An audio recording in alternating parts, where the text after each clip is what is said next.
शेतकऱ्यांच्या संपूर्ण कर्जमाफीसाठी प्रहार पक्षाचे अध्यक्ष बच्चू कडू चांगलेच आक्रमक झाले आहेत। त्यांनी काढलेला महाएल्गार मोर्चा नागपूरकडे रवाना झाला आहे।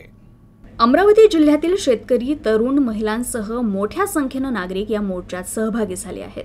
ठिकठिकाणी मोर्चाचं उत्स्फूर्त स्वागत करण्यात येत असून ढोल ताशांच्या निनादात व डीजेच्या गजरात ही रॅली पुढे सरकतीये।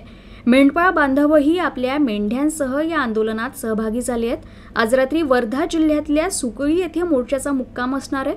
आंदोलनादरम्यान बच्चू कडू यांनी आक्रमक भूमिका घेतली असून कर्जमाफीशिवाय गावात परतणार नाही, गरज भासल्यास गोळ्याही झेलायला तयार असल्याचा तीव्र इशाराही त्यांनी दिलाय। आता नागपूरला निघालो आहे। हजारो ट्रॅक्टर वर्धेत जमा होईल। उद्या सकाळी नागपूरच्या दिशेने निघणार आहोत। सगळेचा निर्धार पक्का आहे, नाहीतरी इथं मरावं लागतं, त्याच्यापेक्षा लढून मरू।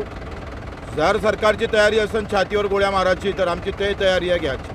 त्याच्यानं आत्ता निर्णय घ्यावा। मीटिंग या फंड्यात पडू नये।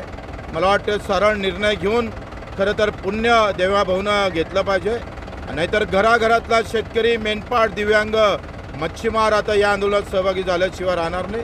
तो ताकदीनं उतरणार आहे आणि मग मात्र तुम्हाला कठीण जाणार आहे। म्हणून आपल्याकडून विनंती आहे का सरकारनं उद्यापर्यंत निर्णय घ्यावा।